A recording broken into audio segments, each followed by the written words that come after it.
Hello, everyone. Thanks very much for joining us. We're here today with Terence and Zion Lester. Terence and Zion are co-authors of a new book titled Zion Learns to See, Opening Our Eyes to Homelessness. Dr. Terence Lester is a minister, speaker, and community activist, author and founder of Love Beyond Walls, a not-for-profit organization focused on poverty awareness and community mobilization. His campaigns on behalf of the poor, including hashtag Love Sinks In, which provides hand washing stations for the poor, have been featured in many national publications and TV news programs. His books include I See You, When We Stand, and All God's Children. Terence has received numerous awards for his community activism, including from Coca-Cola as one of their history shakers, the Atlanta 500, American Express Next Gen Award, Atlanta Voices 50 Under 50 honor, and the True to Atlanta Award presented by the Atlanta Hawks. Zion is Terence's daughter and plays a prominent role in the new book. She became interested in her dad's work on a Saturday morning when she was 7 years old. Since then, she's grown to become a writer, speaker, and community leader. She has also continued to regularly serve with Love Beyond Walls and encourages others her age and younger to volunteer too. You can learn more about all their work at lovebeyondwalls.org. So congratulations to both of you, and thanks so much for joining us. Thank you. Thank you.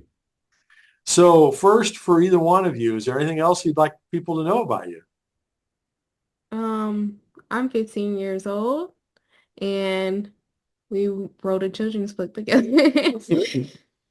Yeah, I guess I don't know. The book that we'll discuss today is kind of born out of our relationship. So you know, a lot of what we talk about is because I don't know. She's one of my favorite people. I can see why. So there's kind of two areas we want to talk about today. First is about your books, Terence. Before we get into the new one, could you please briefly describe the previous ones for folks? Yeah, I wrote I See You. It released 2019. It's about seeing and affirming the inherent worth and value of our neighbors without an address. When We Stand came out in, oh wow, 2021. And that's all around finding power in community. And, I really talk about how to solve issues. We have to go deeper into community with one another, no matter what issues those may be. And then All God's Children is more of a book really trying to encourage people to stand in solidarity with their Black and brown neighbors who may be in their, social location, or, it may even be something where, you just want to build bridges by understanding the history of people who are Black in this country. And so that's a really personal book in that I wrote it from a space of um, being having the opportunity to pastor in both Black churches and white churches. Mm-hmm. Well, those are really great topics. And I know we did an interview for at least one of them. I think it was When We Stand Yeah. during the pandemic. And, anybody that wants to find that can go to the How to Heal Our Divides website, and it's there. But let's talk about the new book. As I mentioned, the title is Zion Learns to See, Opening Our Eyes to Homelessness. And you might be able to tell from this that it's a children's book. But how did that book come about? Well, You want me to tell? Or you got I it? can tell. Okay. Well, it's kind of like a personal story from me and my dad's. It started in like second grade. Around that time, well, I was serving with my dad, with his organization. I would come to work with him like every day. And I guess I was really inspired by that. So I came up with this idea to raise money with my second grade class to donate to my dad's organization. And so that's what I did. Yeah, I That's remember. cool. her and her whole class raised like $52 worth of change, right? And it was around the time our organization, I was actually in the middle of a campaign. I was walking on foot from Atlanta, Georgia, all the way to Washington to bring attention to the cause. And Zion would get these newspaper clippings and take them to the class. And her teacher, instead of like asking her to put it away, she created a discussion around Hmm. the topic. And that kind of sparked the idea of like, I guess for a class, like what can we do for children who may be in the school who may also uh, be experiencing homelessness with their Hmm. families. And that's Hmm. when, started this campaign that had the whole school involved Yeah. and all of those things. So it was kind of cool. Yeah. Yeah. That is very cool. I mean, kids are not too young to learn about, misfortune of folks and how you can help them. So who would you say the book is most intended for? Um, like I say children, because I feel like when children are like in their like small ages, it really matters the most because they're gonna be the people who are gonna be impacting, making a difference in our world. So I think it's really important to like teach them while they're young and kind of like allow them to grow those values as they grow. So That was well spoken right there. Yes, absolutely. Wow. Yeah, I mean, as she said, I think we wrote it with children in mind because has always been, and my son, TJ, they've always just been like really compassionate kids. And we would have other parents ask like, what do you all do? And it's like, it's not necessarily what we were doing, it's how we were living. So like Hmm. the service and compassion and just like being in the community and making sure that people were taken care of and supported and all those things. I think by them watching that gave them, the freedom to say, I too want to be generous. I too want to be compassionate. I too want to serve. And that's kind of like, would you say? I don't know. Is that how you learn? yeah. Yeah. Okay. Yeah. Pretty much, yeah. Yeah. Well, it's like you guys are great, role models, for people to follow. Homelessness is one of those things a lot of people don't want to talk about, or they're afraid of it, or afraid of the people, or whatever. And so, kind of humanizing that and I don't say normalizing that. That's not the right term, but familiarizing people with the issues and how they can help is really an important thing. So Zion, what was it like for you to write the book? What was that experience like for you? It was a it was amazing. Amazing experience. From the moment I first brought it up to my dad that this was what I wanted to do. And we made it happen. And like the process making it was very long, but it Yeah. was very long, but we made it. And I'm so glad to see like the outcome of it and see other people enjoy this book and being inspired as well. Yeah. Yeah. We had I recorded some videos of me and her in our kitchen, and I had showed her this children's book she wrote when she was in the second grade. Like she illustrated it, and she Hmm. used to always tell me like, one day I'm gonna write a children's book, and Yeah. I like whipped it out and I showed it to her, and it was about our dog. We had a dog named Cooper, but just from seeing what she was talking about then and then being able to like co-author a children's book about our real relationship and the things that we do in the community, it's just been like a full circle moment. Right. Yeah, I could see that. Yeah. So Terrence, what would you say the state of homelessness is like in Atlanta these days? Yeah. I think it's growing. And I think that the city is trying to implement all types of solutions, but I don't think we are keeping up with the rate in which Mm, people are becoming unhoused. You wow.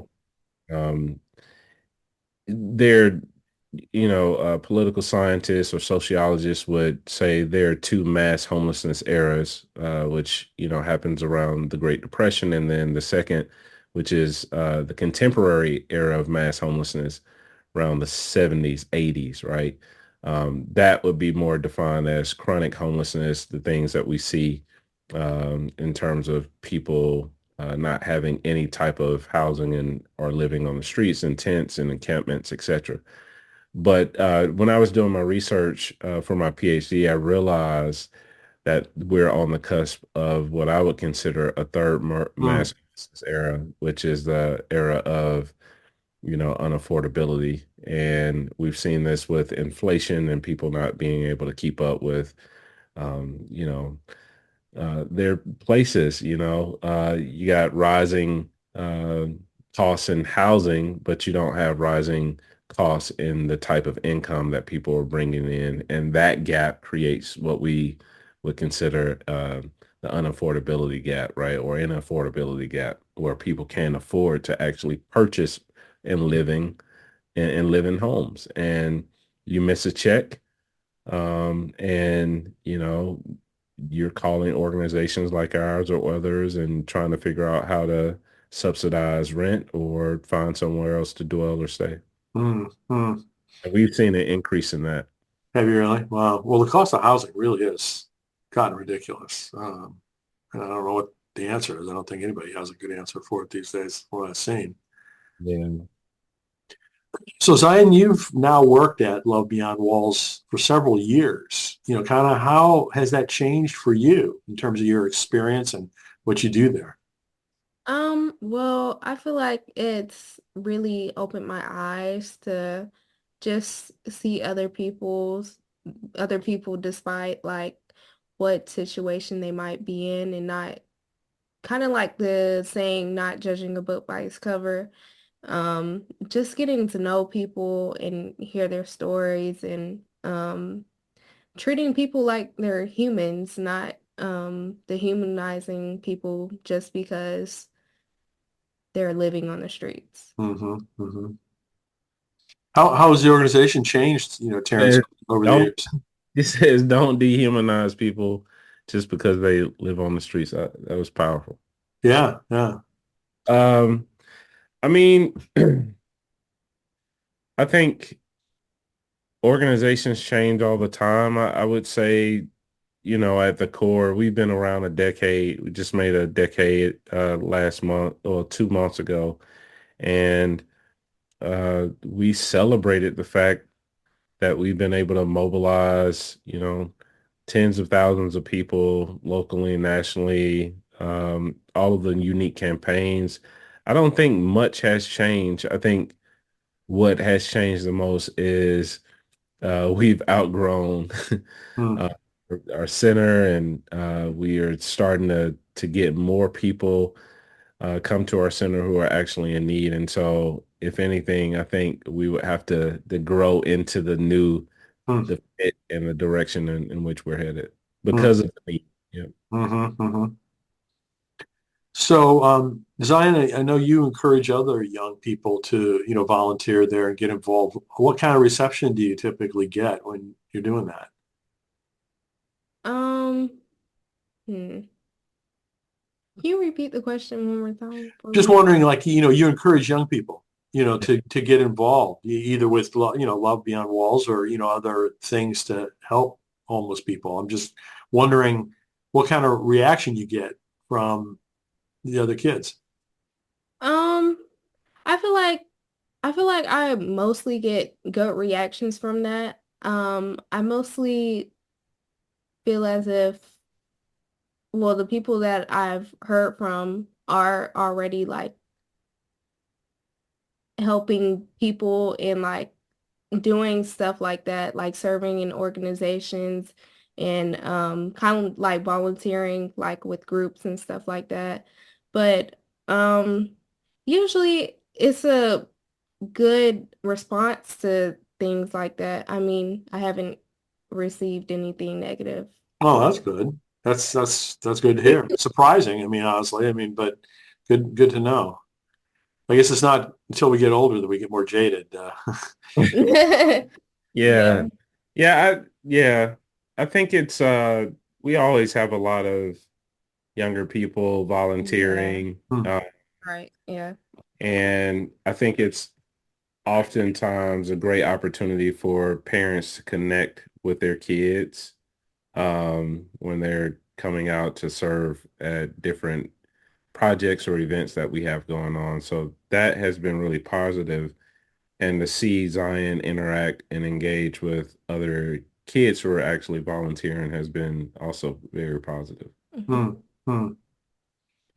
So I'd like to switch gears if we could now and talk a little bit about the topic of finding your next calling. Um, Terrence, you've been an entrepreneur and author for several years now. What led you to go off on your own and start Love Beyond Walls and to start writing books? Uh, I don't, I was actually just giving a lecture, uh, in conjunction with a university here in the city. And then it turned to more of an interview style. And this particular question came up. And I think my response was one, wanting to have the freedom to be creative. Um, that's really essential because a lot of the things that we have dreamed about in the context of our organization has been centered around storytelling and creativity. It takes creativity and storytelling to humanize someone Hmm, in a way that is receptive on the behalf of someone who may not pay unhoused folks any attention, right? And so it takes a great deal of creativity. I think too, realizing my own story and understanding all of the life experiences that I've had and how that has shaped me and kind of fashioned my voice in a way where I can speak directly to issues like this and wanting to lean into that. I think, that's a process within itself. Whenever you're discovering any type of calling, it's like, it's more self-discovering and like trying to figure out how God has created me and how is God going to uniquely use all of these life experiences to speak or be used in an impactful way towards something specific. And I think realizing that within myself, um, and stepping out on faith obviously became one of the things that I just wanted to do. I wanted to serve God in a way where I could use my voice to bring glory to the work that He has called me to do. hmm, And writing is just doing this type of work, you get a chance to encounter so many stories, and then you realize you have a story of your own that is being written, and you want to capture that because, life is limited, right? And so at some point, we all have an expiration date, and I think writing really in many ways immortalizes your voice where a body of work itself can live beyond your fragile human existence while you're here on earth. And so like writing to me is about creating a legacy. Yeah. hmm, hmm. So let's talk about discernment a little bit. Yeah. What have you learned through all of that? What are some, processes that you go to or people or reference materials or other that's been helpful for you in the process of discernment? Yeah, I think discernment for me is more about um one, it's more intuitive, right? Where you get this like inner intuition as to like what it is that you're supposed to do, or something that really just like is always at the top of your mind or top of your heart type of thing. And then for me, the second thing, I normally don't go to like a book or anything. I start to ask my community. And what I Mm, mean by that is like trusted mentors and friends. I'll start to like, just talk about these things that I'm feeling. And what I'm really looking for is not just validation, but for them to tell me things that they see in me that align with that, right? And a third thing is once I discern and I kind of go to my community and I have these conversations, then I start asking questions. Like I find people who are already in the field or mentors or other friends, and I start asking really specific questions about, steps to take, things to look for in terms of resources, etc. And then the fourth thing is I remain open, right? mm. What I mean by that is I'm open to listen to the ways in which God will give confirmation, whether it's through a text message or a passage or a book or whatever it is. And then out of that, I am kind of moved to get active because I think, discernment is one thing, but the activity itself will actually let you know whether what you're discerning is something you actually like and will enjoy. Where And the so, rubber meets the road, right? yeah, I got to get active. And um, I think that activity gives the greatest confirmation because you'll find such a peace and a joy and even more passion when you actually show up and get active in it. And that's how it has happened for me. Yeah. I mean, that's excellent advice. I mean, some of the same kinds of things that I, suggest to people, particularly the part about hearing from other people, Yeah. generating ideas or getting feedback on your ideas. That's Yeah. just so crucial. Yeah. I mean, it's important, right? Like I can't sing, right? And if I thought that was my calling and I got my friends together and did karaoke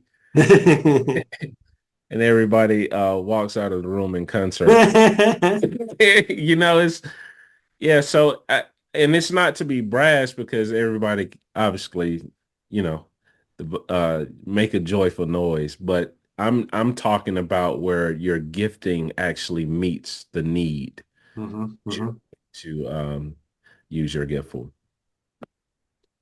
So what advice do you have for somebody that's just getting started, considering going off on their own to do some crazy things? Yeah, I don't I don't necessarily ever think that I'm alone in doing innovative type of things. I always have a community of peers and colleagues that I can bounce ideas off of, but also who are in full support as I take the leaps of faith. And I think that is crucial to anything. I started this idea from scratch and it's impacted people, but I still have conversations with the people that I was having conversations with when I first started, like my brother Broderick, Reverend Broderick Santiago. He reminded me of a time when I was dreaming about Love Beyond Walls. We were sitting at a Starbucks and I was writing that I showed him the ideas on like a napkin. You see, and it's like he's still cheering and rooting me on even to this day. And I can name countless other people. And so I call it wise courage. Mm, Uh, mm, it's okay to be courageous and try new things, but make sure you build a community around you that when you actually do try the new thing, you have a support group and a support system that will continue to fan the flames of compassion that you feel in your heart as you try the hard thing because it will be difficult. mm, mm. So Zion, how about you? Do you see yourself, kind of following in your dad's footsteps, or do you think you'll have some other type of route that you'll take? Yeah, definitely. I do see myself following in his footsteps, maybe one day taking over the organization. Oh, wow. Oh, Yeah. wow. That's amazing. Good for you. He's not ready to be booted out yet, though, I don't She's trying to make me retire. think. So I know you're in the middle of a book launch, but Terrence, do you have plans for anything coming up next, whether it's a book or other kind of project later on? Yeah, I'm really excited. We have our copy too. So, Yay.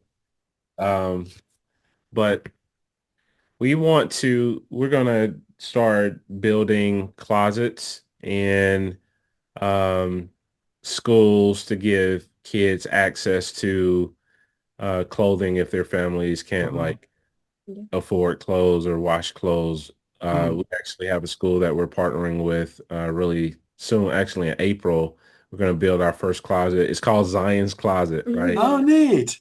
And the idea behind it is for it to become a community closet for students to have access to resources. And we're working with school counselors, community liaisons, and like a school system for that. Um, Cool. we we just got we just got donated some land, Hmm. which I'm really excited because it's going to give us an opportunity to continue to build some of the things that we are envisioning with like our Dignity Museum, etc., housing. And yeah, I just signed another contract to work on more of a book about my story. Hmm. From it's called the working title is From Dropout to Doctorate, right? And talking about like um my journey of how I overcame a lot of my challenges and things like that. So Wow. Wow. Very cool. Well, when you have that ready, let me know. We'll do an interview to talk about that specifically yeah, for sure.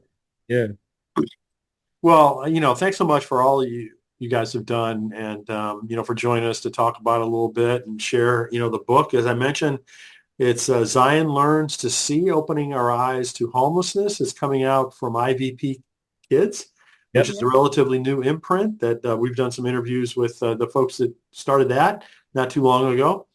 And please go to lovebeyondwalls.org and see all the wonderful work that Terence and Zion are doing.